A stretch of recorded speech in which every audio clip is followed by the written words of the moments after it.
today matters. This day matters because how many todays have we put together and without any change? So really, I can't emphasize enough just valuing how much time you have here and valuing every moment. Cue music. Places, everybody, places. We're starting in 3, 2. Welcome to the Autoimmune Hour, where we look at the rise of autoimmune disorders. I've brought together top experts that range from doctors, specialists, nutritionists, researchers, and even those recovering from autoimmune to bring you the latest, most up-to-date information about autoimmunity and how to live your life uninterrupted. Thank you for joining us here on the Autoimmune Hour with Sharon Saylor. And we don't want you to worry about taking too many notes, so you can join the Autoimmune Hour's Courage Club, and we'll send you the transcripts and show notes from every episode. Sign up now at understandingautoimmune.com. Now, back to your host, Sharon Saylor. Welcome everyone to the Autoimmune Hour. It's my pleasure to be with you here again tonight. And I'm Sharon Saylor from SharonSaylor.com. And tonight we have a great guest. We're going to talk about being more confident, courageous, vibrant, and free, regardless of your diagnosis, regardless of what's going on in your life, how you can create change and transformation. So tonight we're talking with Karen Seltz. She serves purpose-driven women by helping them become more confident, courageous, vibrant, and free. She calls herself a transformation catalyst. I love that word. By empowering her clients to release limiting beliefs and reconnect with their true power, authenticity, worthiness, and who they were born to be. She has a master's degree in counseling, is a certified life coach, and a brain gym consultant. We're going to talk about brain gym as well. And she has triumphed personally over depression, addiction, lack of self-worth, and low self-confidence. And now she teaches what she's learned. She's learned, I'll say, both through the book and through life. Karen has a loving, fun, and no BS approach that you'll hear tonight. So let's get started. Hi, Karen. Thanks for being on the show. Hi, Sharon. Thank you for having me. This is awesome. And I'm so excited to have you because I find a lot of people, once they get a diagnosis, sometimes I'll even hear, I didn't have any sort of problems of who I was or self-worth. And then I get this life-altering diagnosis, and I begin to question everything. So let's share first a little bit about your amazing transformation, and then some of the things you share with your clients on how they deal with that. Like, oh my gosh, I don't know who I am anymore. Yeah, the diagnosis that we receive can really, be the punch in the gut. But for me, it was something that woke me up to what I was in denial about. It's interesting when you say woke me up. I think my diagnosis woke me up too. I thought I'd been leading a healthy life, which I had been relatively, I guess pretty much, but not healthy enough to keep my body healthy. And it woke me up too. Interesting. But go ahead, I interrupted there. Oh, that's okay. So, when I got a diagnosis of depression, which I kind of diagnosed myself and then went in and got confirmation, I really started to peel back all those layers of denial. And I always thought that I had extremely high self-esteem and high confidence. And it wasn't until it took a lot of years to realize that I didn't, and that my behavior was showing like something totally different to the world, that I didn't have a lot of self-esteem or self-worth. So I caution everybody, that friend denial, it's not just a river in Egypt. It was alive and well in me. It's interesting though, because there's a lot of times that I can think back. One time I did get in a car accident and had a minor head injury. And what was fascinating to me is people kept telling me from the outside, you're not fine. And I kept saying, I'm fine. And my brain, I was absolutely convinced I was fine. So what do we do if we're kind of like, maybe some of this is what Karen and Sharon are saying. Maybe I do have a question. Maybe am I in denial? Yeah, it's really interesting because for me, I call it the ego mind, that part of us that's comparing us to other people, or that is really addicted to the status quo, wants to keep us safe. And, by safe, it could be really small. Don't go out for that promotion because you're never going to get it. The other people are smarter than you are. Who are you to go for that promotion? Who do you think you are? All those voices, kept me stuck for a really long time. And I call those the voice of the ego as or the voice of fear, as opposed to the voice of love or spirit or God or whatever you want to call it. So really, there's a lot you can do. One is find a trusted friend or a coach that can start calling you on stuff. Like I say, I have no BS approach. Someone that's not going to co-sign your BS stories, your excuses for why you don't do things. And then really try to observe yourself from out here if you can, and take the judgment off, because that was, for me, the big part of it was I was judging myself so harshly because I thought everyone else was or would if I didn't. If that makes it's fascinating. sense. Yeah, when you say from out here, from the outside perspective, I like to do that practice in third person. I know this is going to sound a little wacky, but I like to do it and going, I'm just going to use our two names here. And I'm going, I see Sharon and Karen over there talking. Now, if I was to coach Sharon in this situation, I would tell her to. And then I add something like smile or, whatever it might be. And I find that takes some of the judgment off when I'm coaching Sharon over there. Yeah, that's brilliant. That's great advice to anybody listening is look at it. And then, taking it even further, if you have somebody that you look up to, it could be anybody. It could be Tony Robbins. It could be Oprah. Pretend you're them. And how would they coach you? Oh, that's awesome too. That's awesome too. Yeah. And I also, one thing that I do for my public speaking, or would take this in a sort of a lateral way, is I have friends that are much, much more extroverted than I am. And I tend to be really introverted, yet I do get up and speak to hundreds of people at a time. What I do is I look at my friends who are a little more extroverted and I go, what behaviors are they doing that gets them results? And then instead of faking it, because you and I both know the subconscious mind is going to say, you're just faking it, I step into them and act as if I am that person. I'll just use the name Sam, and I'll just say, step into some of the behaviors I see Sam doing.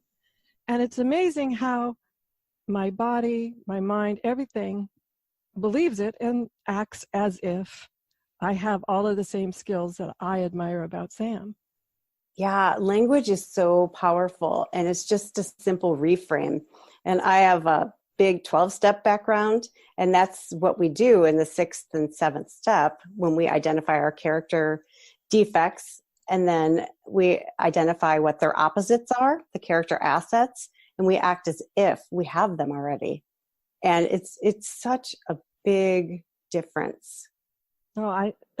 Language to me is so important to how we talk about whatever's going on in our life, like depression or a diagnosis of an autoimmune, whether we accept, I'll call it ownership. There's a difference between accepting the diagnosis and that you need to change to get a better outcome. Okay, I accept that that's going on in my body right now. And yes, I accept that nutrition, sleep, whatever the recommendations for change are. But boy, that's a big difference instead of accepting I am depression or I am an autoimmune condition, because your body reacts so differently depending on whether it knows that it is temporary, that you can change, or if it goes, we're always this kind of I am, means we're stuck there. Right. And that's a bone to pick with the 12-step community as well. Like identifying like I am an addict, for example, as opposed to I have a history of addiction, or, I have suffered from this addiction, or anything that's not identifying you as a person as that behavior. Yeah. And I think it's important when we let medical professionals talk to us about whatever's going on in our lives, that we are very careful. And I've even sometimes corrected somebody's language because I don't want my unconscious, subconscious to believe what someone in that white lab coat over there, I've been taught since a child, is an expert.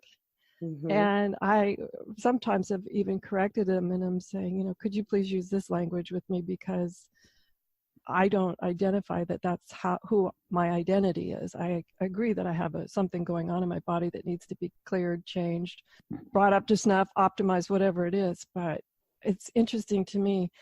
And it doesn't even have to be the white coat authority, I like to call them, even a trusted loved one. You can overhear them talking about whatever's going on in your life, and you're like, oh, wow, that's totally different frame of mind than how I would present it to myself. Yeah, I love that you are your own advocate, because we have to be. And that's a great sign of high self-esteem. It's like you know what you need because you've taken the time to identify that. And that's brilliant. I love it. Well, when we're talking about self-esteem, though, I mean, let's talk about, it's not always a straight line, right, Karen? No, never. I mean, there's moments where I really faux pas, and I can be pretty harsh on myself at times too. So let's talk a little bit about what is self-esteem and self-worth, and that once you have it, it's not always a straight line. Yeah, that's a really good point, because it does. It goes up and down depending on which stories you're listening to in your head about yourself. So self-esteem is, how you regard yourself. How do you treat yourself? How do you talk to yourself?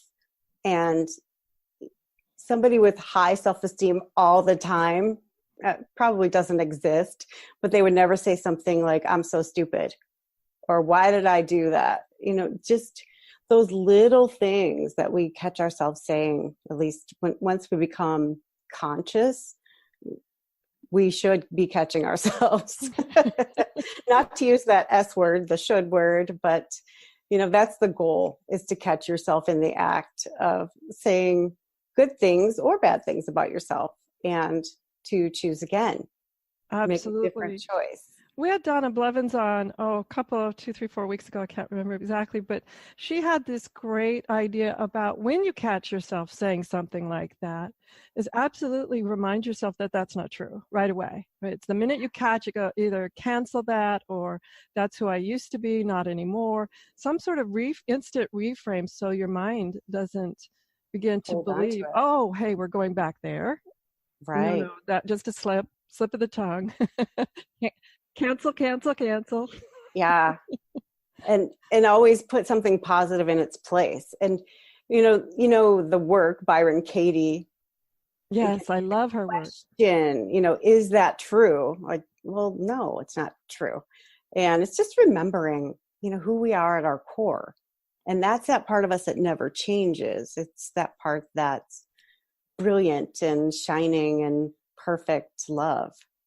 Oh, that's awesome. Yeah. Now, I want to talk about this idea of, is that true? Sometimes I've even know that on occasion I've found it to be, it's not always my voice. What's fascinating to me, I'll hear that, who do you think you are? And I know exactly from childhood whose voice that is. And it wasn't my voice. It still isn't my voice. And yet it's so simple to fall into the trap of believing that statement. And it's interesting how that question is rarely answered in the positive too. It's always sort of a demeaning, even though it's an open question, who do you think you are? Well, that could be open to, like, I'm glorious, I'm wonderful, I'm right. awesome. I'm a precious child of God, of course. Who else could I be? That's a great answer. Who else could I be? I love I'm that. the light of the world. Oh my gosh, I love that. Makes us smile. Makes me chuckle too, but it's a fun, loving chuckle. It's like, yes, that feels good. I want to laugh and chuckle. I know you're also known as a happiness guru, so let's talk about laughing and chuckling, since I'm already halfway down this rabbit hole. There you about go. Ways to become, if we're saying, I'm just really not happy with this situation. I mean, gosh, the diagnosis can be a real bummer. Mm-hmm. What are some things that we can do to improve our happiness? Well, studies show that the number one thing you can do to improve your happiness level is to become full of gratitude. And it's, at first it seems ridiculous, like, yeah, I'm grateful that my body hurts and is shutting down, but look for things that you really can be grateful for. And there's a part of your brain called the reticular activating system. And it tells you what is important, what information to look for in your day. So the best example of that is you're looking for a new car and you decide you're going to buy a Tesla. So you've never noticed very many Teslas on the road before because they're fairly uncommon. The moment you decide that you're buying one, you'll start seeing them everywhere. And you'll say, how come everyone all of a sudden drives a Tesla? Well, it's not that. It's just that you didn't pay attention to that detail before. So when we tell our brain, okay, I'm going to keep a gratitude journal, it starts looking for things to be grateful for, which totally changes your perspective and your mindset. And it's made a huge difference in my life and in the lives of many of my clients. Just that one simple thing is learning to be grateful for what you have and not comparing yourself to other people. Oh, I love gratitude journals. I use them all the time. And I've shared with you before, Karen, but I'm going to share with the audience here that what I like to do is write on the right-hand side, and then I go back a month or 2 months. I don't have a set time exactly, but I don't let it go over 90 days. And I go back and I read what I wrote maybe a month ago. And then on the left-hand page, which I left blank, I write what's changed. And for me, that's so wonderful to see, oh my gosh, when I first got the diagnosis, I was just grateful for sitting upright, breathing, and putting my feet on the floor. And then I can even go back now 4 years ago and go, oh, maybe today I woke up and I'm having a bad day, or there's, I slept wrong and my neck has a crick in it or something. And it's sort of like, oh my gosh. But I can go back and I go, oh, wow, look how far I have come. And that was so powerful to see your patterns as well. Mm-hmm. Yeah. Oh, that's beautiful. What a great tweak on the concept. I love that. And it's so true. Like, it doesn't take very long either. Like, most of my clients, like 10 days in, they're like, oh my gosh, it's hard to stop at 5 or 10 things, I want to keep writing. And I find it changes, even if you're not consciously, maybe you think you have a good relationship with family members. But what I found when I started doing the gratitude journal, I really thought I had a good relationship with family members. But in that grateful frame of mind, all my relationships seemed better. And I can't point that anything particularly changed, like, I was reminding myself to smile more often or congratulate them or, pat them on the back. I can't point to any of that. I just think it was this, as you said, this looking for gratitude. Yeah, that's how the brain works. And if you know some simple hacks for the brain, it's pretty easy to raise your happiness set point because only about half of it is predetermined. So we can influence like 50%. That's a lot. So yeah. I know it feels good to know that you have some control over it. Well, I'm just thinking if you raised your health by 50%, how optimal you would be. So yeah, that is a lot. Right? Yeah. If I raised my health by 50%, how amazing that would be. We need to take a quick commercial break. And when we come back, Karen's going to share some of those brain hacks she was just teasing us with. So we'll be right back.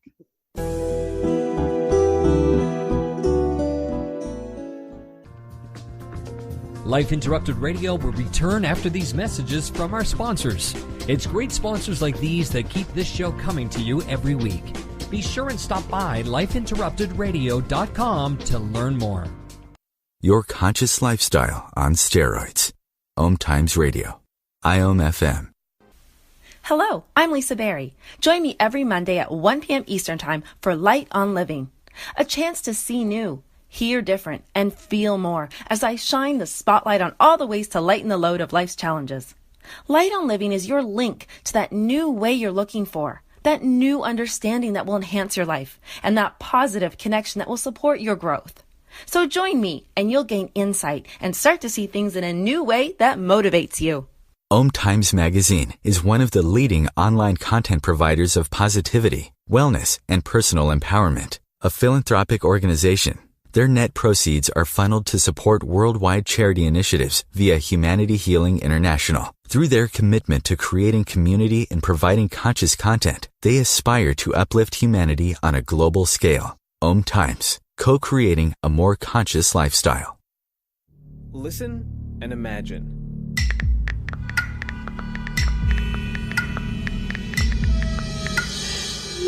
It takes 5 seconds to send a text, and for those 5 seconds, you're driving blind. Life is worth more than a text. Stay alive. Don't text and drive.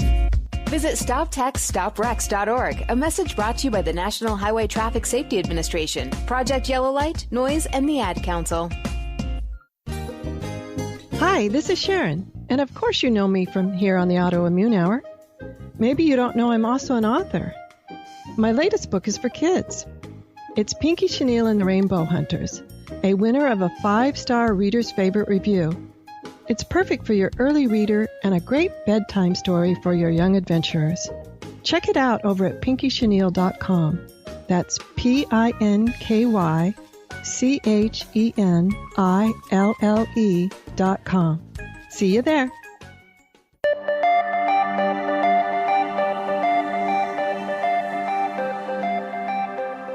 Welcome back, everyone, to the Autoimmune Hour. I'm Sharon Saylor from SharonSaylor.com, and tonight here we're with Karen Seltz, and she's from happinessguru.net. She serves purpose-driven women to help them become more confident, courageous, vibrant, and free, and she calls herself a transformation catalyst. And as you can tell, she's been sharing great ideas on quick and easy change and transformation and how it builds on itself. When we had to take that quick commercial break, Karen was going to share with us some marvelous brain hacks that we can absolutely increase our happiness. And I always like to say, regardless of what's going on in our life. So welcome back, Karen. Thank you, Sharon. So the first one is a simple thing, and that is to smile. And it just tells your brain, okay, I'm happy. And that's something most of us can do. And you can smile in the mirror. You can smile at strangers. You can smile at people you know, your dog. It doesn't matter. Just smile at people. And I love smiling, but I have to say, if you're walking down the street, at least a lot of places I travel a lot, and you smile at people, sometimes it sort of freaks them out. It's like, I find that hilarious. Yeah, I do too, but I almost feel like they're going, do I know her? I mean, should I know her? Or I don't know what. Down the street in New York City, it's surprising. You might get 1 out of 10 that will look back at you and smile, but it's kind of a game. Like my kids play this game, Sweet and Sour. They'll wave at strangers in the car and see who waves back. If they wave, they're sweet. If they don't, they're sour. But what a great game, Absolutely. And I always like to say about smiling is it lifts all the muscles of your face. So it's actually an awesome exercise for your face. And when you smile, because it's expanding, it sort of smooths out a lot of wrinkles too. So there's a lot of side benefits. Yeah, there you go. Well, facelift in a box. Right. Send some serotonin to the brain, it's good stuff.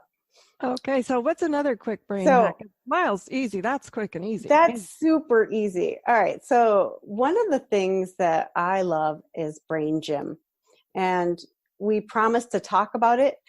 It is a series of very, very simple movements that will rewire your brain in the context of a goal. So if you have a goal and you do a session, it's going to rewire your brain and make a new habit very, very simple and easy for you. Now, in this case, I'm going to show you a couple movements that will help you become positive.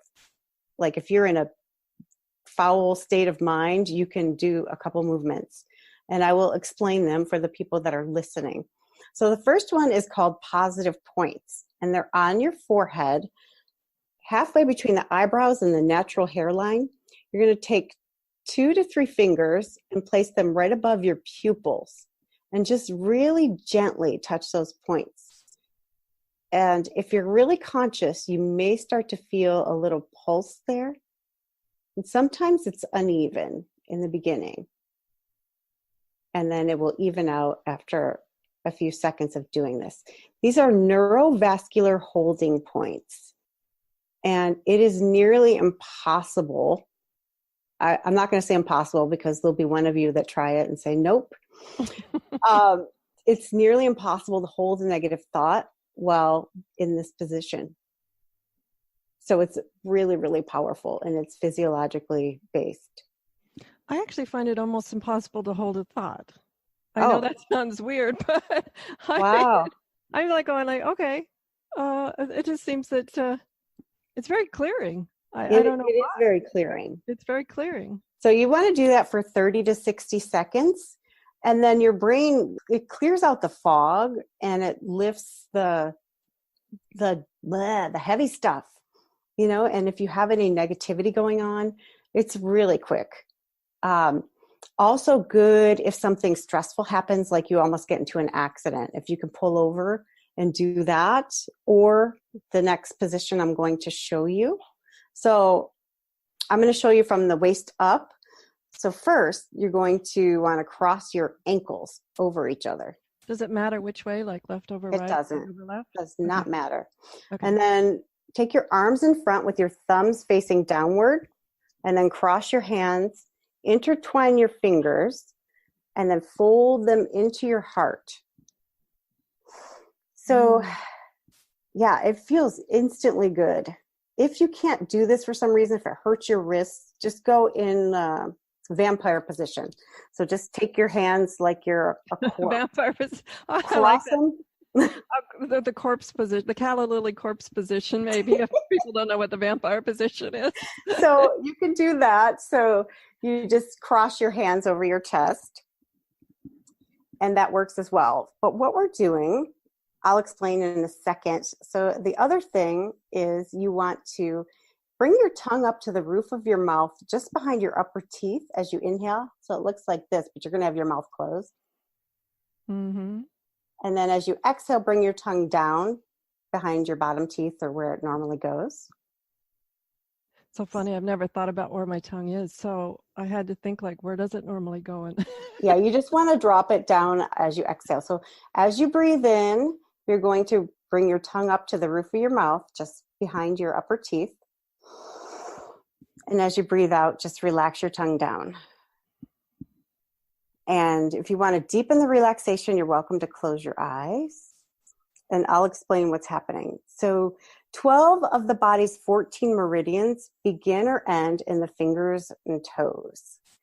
We are making a figure 8, like this, with our energy. So if any of those meridians are blocked, it shows up as issues. So for example, the large intestine meridian is also associated with letting go. So we all know those people that if we get into an argument with them, they bring up something that happened 5 years ago. Remember that time you did this? Or childhood. Yeah, exactly. So those people may also have large intestine issues as far as constipation goes, because they can't let anything go. Wow, interesting. Yeah. So every meridian has something associated with it, an organ system. So go ahead and uncross your feet, uncross your hands, and then you're going to take your fingertips and touch them gently together, kind of in a teepee position. And just really gently, this is the second part, this helps it integrate into the brain. So feet are uncrossed. If you'd like to continue the breathing with the tongue up on the inhale, you may.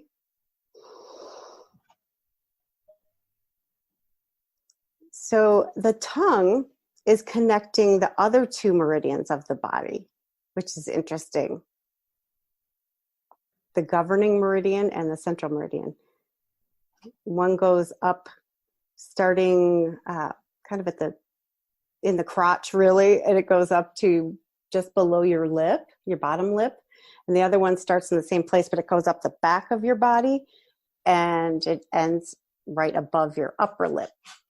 And you're connecting those with the tongue movement. So everything has a purpose and a reason. So I think it's great. So how are you feeling, Sharon? That's a very relaxing, and I don't know, maybe what was that, a minute and a half, something like that. Yeah. So That's very relaxing. What I loved about it, we were both doing it seated.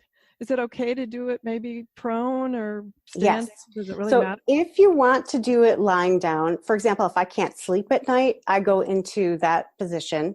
It's called hookups in Brain Gym, which now has a different connotation, but it was invented years and years before cell phones.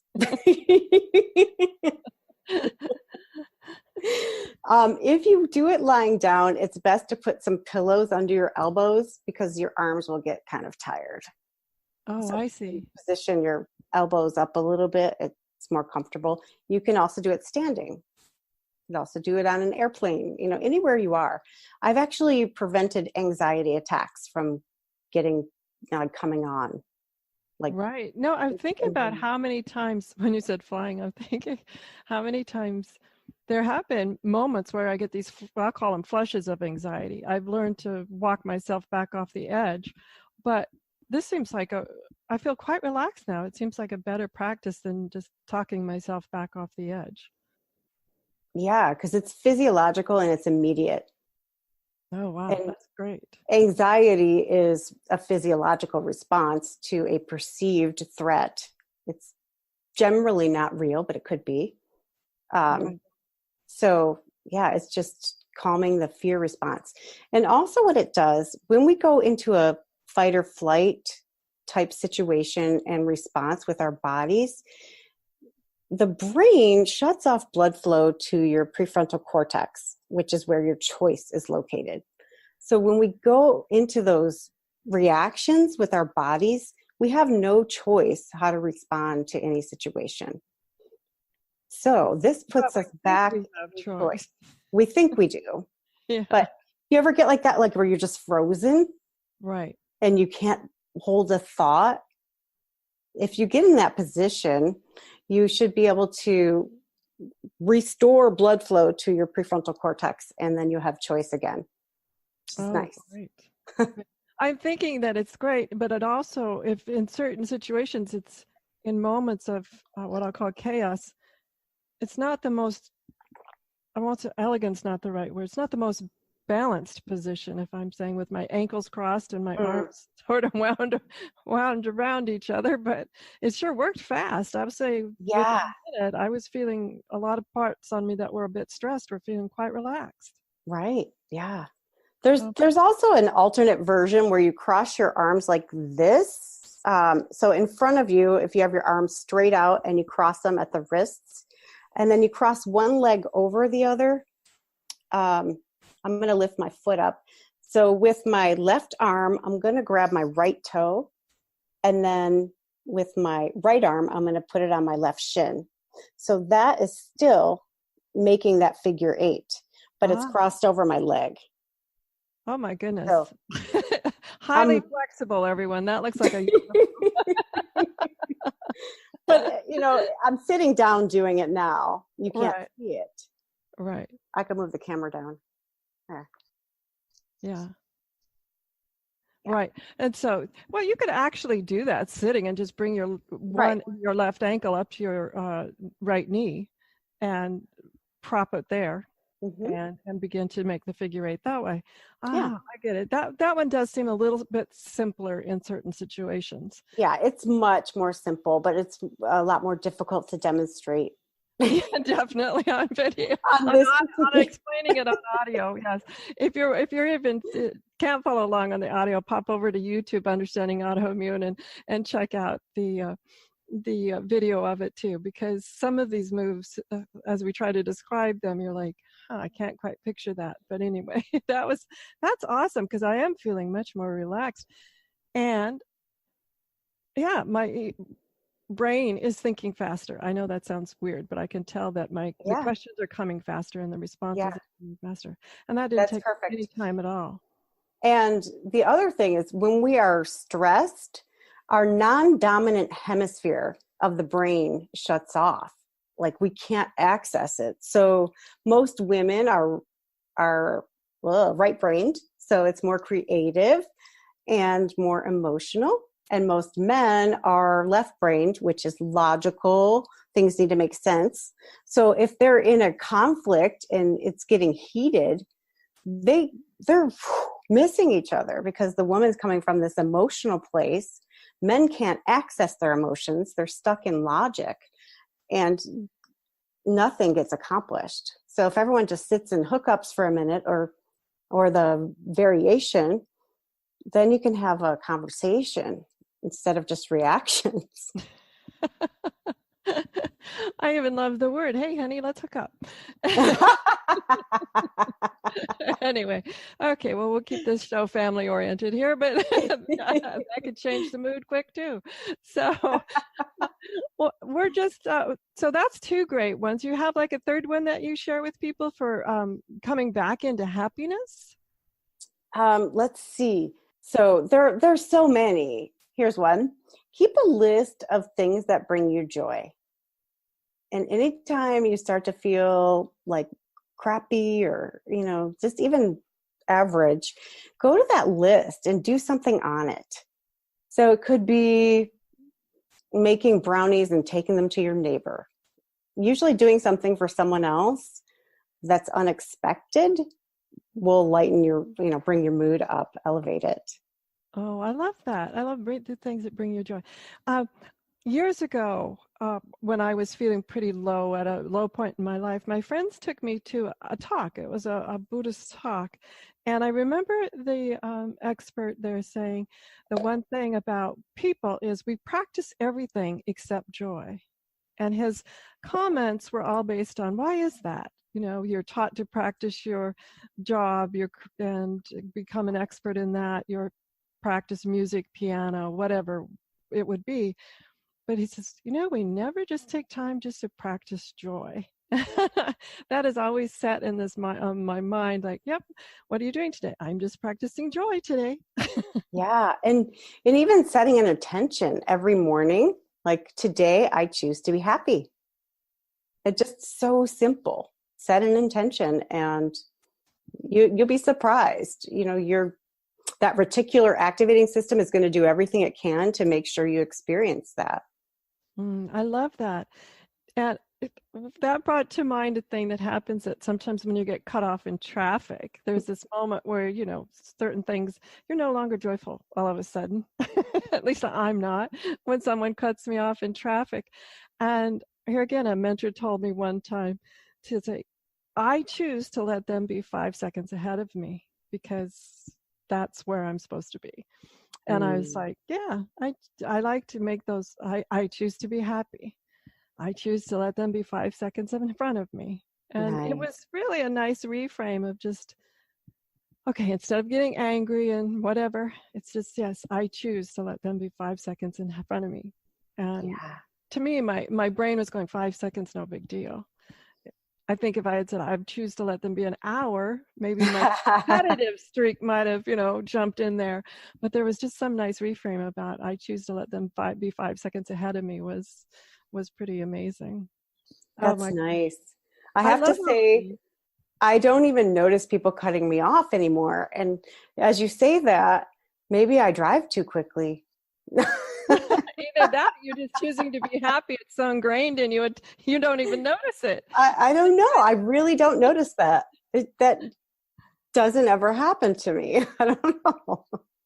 My guess is that you've trained your brain to be happy all the time and you don't notice the annoyance anymore. Well, I don't know about all the time, but I've made some tweaks.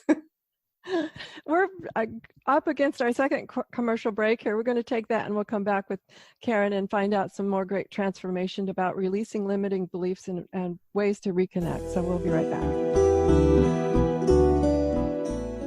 Your conscious lifestyle on steroids. OMTimes Radio. IOM FM. Change and growth are part of natural life and also part of your spiritual life. Everyone needs support and guidance, especially during life passages. Upgrade yourself with the OMTimes Experts program.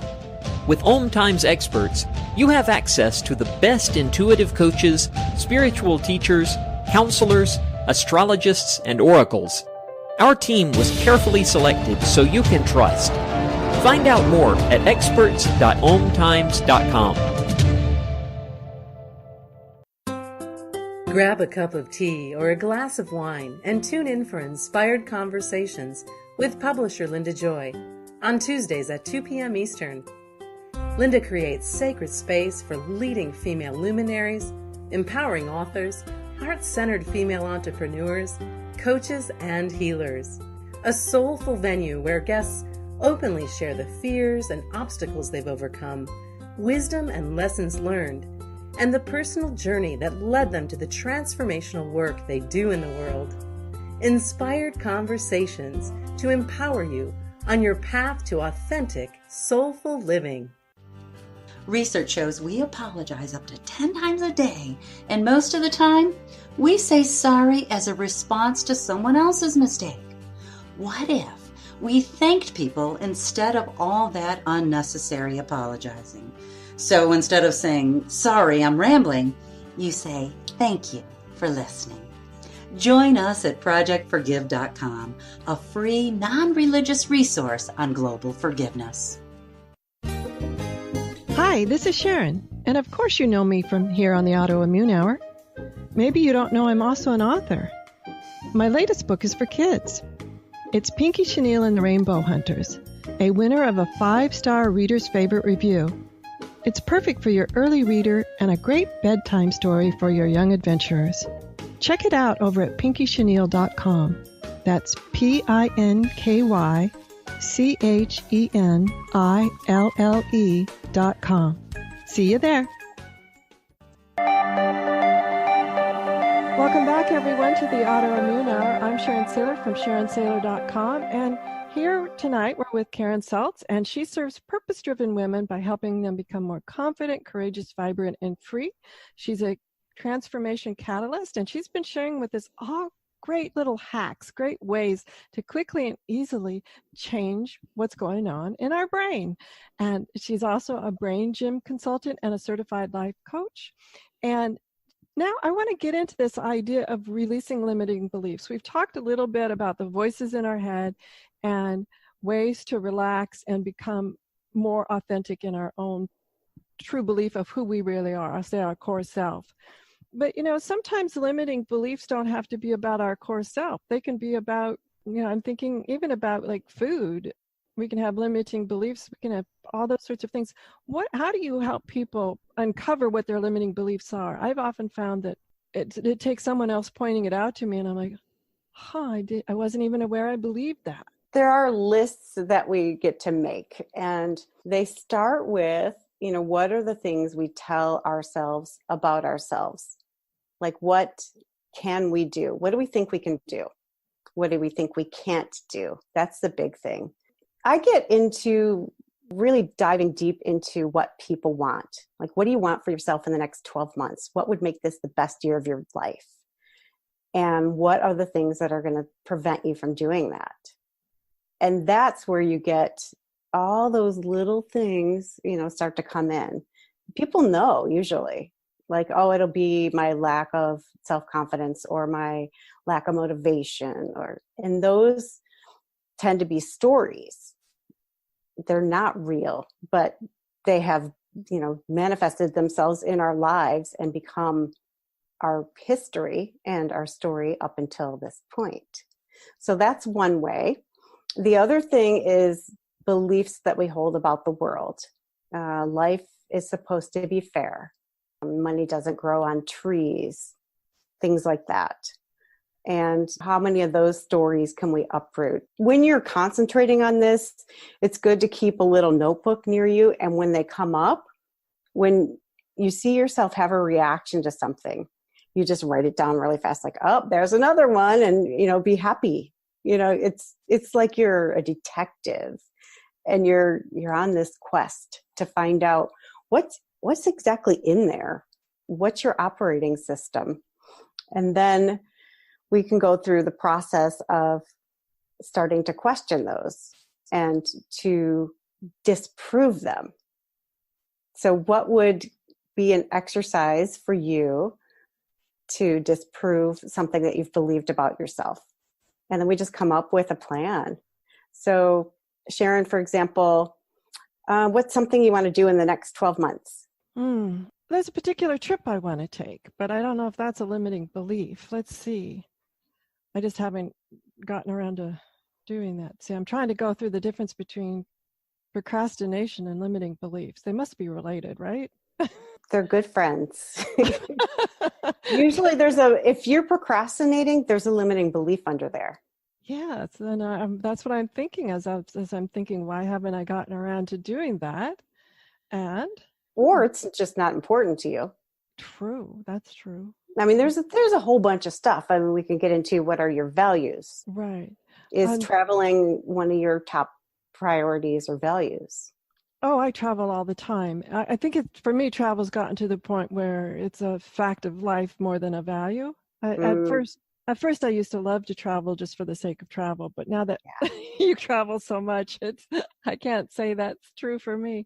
Let's see. So maybe you don't get pleasure out of it like you used to, or that you're letting the hassle of getting there stand in the way of the pleasure of being there. Yes, let's say I don't look forward to the getting there. I always have a great time once I'm there. Right. I have to say, I do have limiting beliefs that I notice that are or beliefs about like, oh my gosh, it's going to be, another whatever. It usually involves air flight, where I'm like, oh, air flights become no fun. Air flights becomes no fun is probably a limiting belief of mine. Yes. Where that I seem to have in my own mind reconfirming. Yes. And you see how quickly you caught that? Yeah. You didn't even give me a chance to point it out. So that's a story. And what could you do to change that story? What could you do to make it more fun? Take better food. Now, I know that sounds weird. Because of food sensitivities, regardless of what class of flying I'm doing, I always take all my own food. And not too long ago, I picked up something that was absolutely awesome at the store, and I took it. And even the flight attendant looked at it and go, "Where'd you get that?" That made it kind of fun and special that I was the only one eating this awesome meal. Yeah, exactly. So that's just one simple tweak. You could make games like the smiling game. Like, I'm going to smile and see how many people I can get to smile and count them. I'm going to see if I can find 10 people wearing red shirts. I don't know. It could be anything just to spice it up, change your thought pattern because it can be fun. Right. Absolutely. No, find somebody being a good parent. Oh, wow. I hadn't thought. That's really interesting. The find not even a good parent. I mean, any sort of thing, finding specific things. That almost reminds me of that game that you played as a child in the car. What is it? I Spy or something like that? Isn't that interesting? As adults, we don't play those games anymore, do we? No. Not well, if we have children, we do. Right. Or if we behave like children. I'm just thinking, though, what a great way to change your mindset is to play some of those games we liked as children. Even if we do it silently in our head, perhaps we don't want to involve our, everyone on the plane of what we're doing I Spy, but but you might brighten their day. Yeah, absolutely. No, even analyzing behaviors of people is kind of fun, or trying to figure out what mood they're in. And, maybe you make it a point to improve somebody's mood. Including my own during the process. If you've ever done that, it rubs off. You can't help but feel better. Right. I'll tell you this. Happiness is contagious, just like sadness is contagious. It is. When I was in college, I paid my way myself by waitressing. And I studied behavior just as a way to increase my income, but because it was fascinating to me.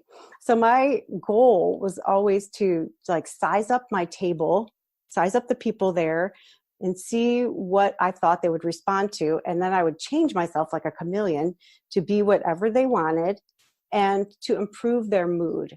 And I always had this thought, I don't know if they go out to dinner once a year or once a week. What if this is that once a year and I don't make them have the best experience they've ever had dining? I don't know. That's a great game. No, that's an Yeah. awesome game. And I work a lot with help understand body language and nonverbal communication too. And so part of me, as you're bringing this to my mind, that's a natural part of me. I'm always Right. observing people and situations.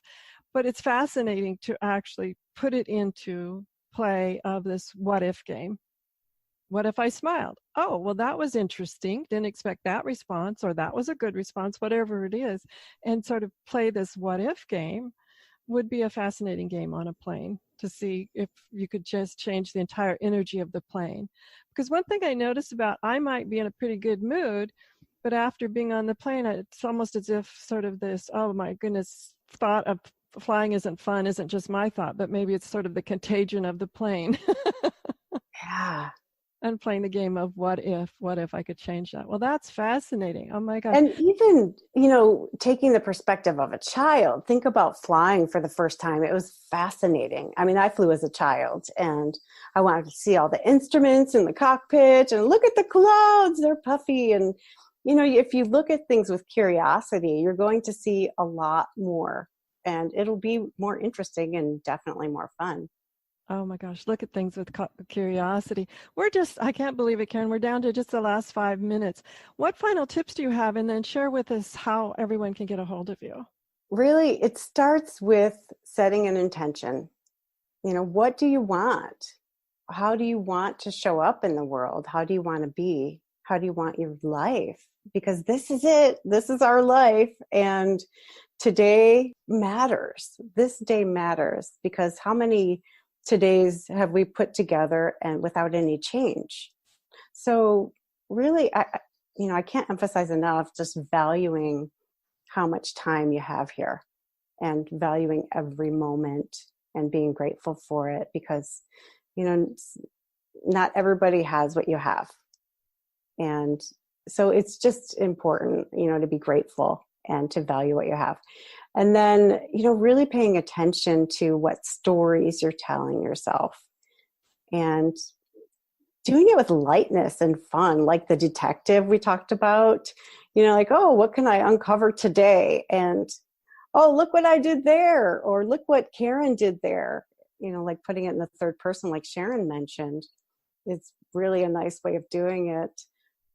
Uprooting, uncovering, like, oh, look at that. Didn't know I had that one.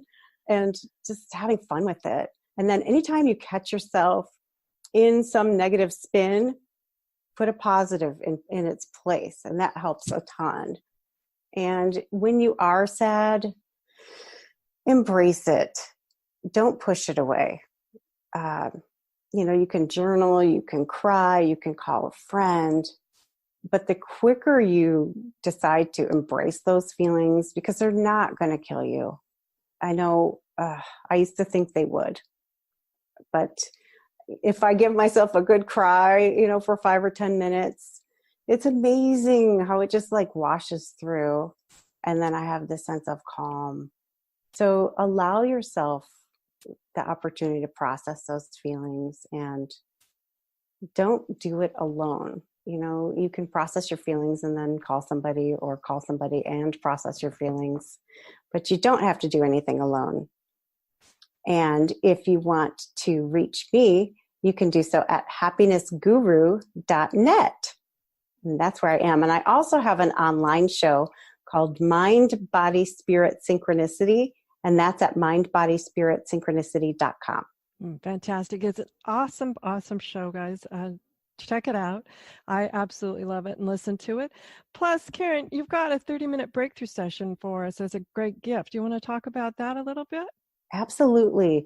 So that is a chance to talk with me one-on-one. You can talk about anything you want. And I promise you, we're going to get through some of the BS stories you've been telling yourself, even if you haven't been telling yourself. If you want something the next level, we're going to break through and we're going to figure out how to get you there. And that's free. Awesome. And I'll have the link to that over at understandingautoimmune.com. So you guys can pop over there and get that, as well as Karen's transcript of this show is be there as well. So that's understandingautoimmune.com. And if you want the transcript, just sign up for Transcribe Tribe, which is always there. Not only Karen's, but a lot of our other guests have great transcripts there. And please join me on Facebook at Understanding Autoimmune, as well as if you're listening to this in podcast, join us over at YouTube so you can see the video. And if you're some of the different positions Karen had us in to relax ourselves, get our mind, body working together in synchronicity, you can watch them there on video. And that's at YouTube, Understanding Autoimmune. Everyone join me next week for another episode. Have a great week, whatever your adventures. Enjoy. The information provided on lifeinterruptedradio.com is for educational purposes only. What you hear, read, and see on Life Interrupted Radio is based on experience only. The information presented here should never be used for any legal, diagnostic, or treatment purposes. Always seek sound legal, medical, and or professional advice regarding any problems, conditions, and any of the recommendations you see, hear, or read here on Life Interrupted Radio. Life Interrupted Radio will return after these messages from our sponsors. It's great sponsors like these that keep this show coming to you every week. Be sure and stop by lifeinterruptedradio.com to learn more. Hi, this is Sharon, and of course you know me from here on the Autoimmune Hour, but maybe you didn't know I'm also an author, mostly nonfiction. But recently I delved into the world of children's fiction with the Pinky Chenille series. If you haven't had a chance to check out Pinky Chenille and the Rainbow Hunters, go over and check it out at pinkychenille.com. That's Pinky, P-I-N-K-Y, Chenille, C-H-E-N-I-L-L-E.com. Thanks. See you there.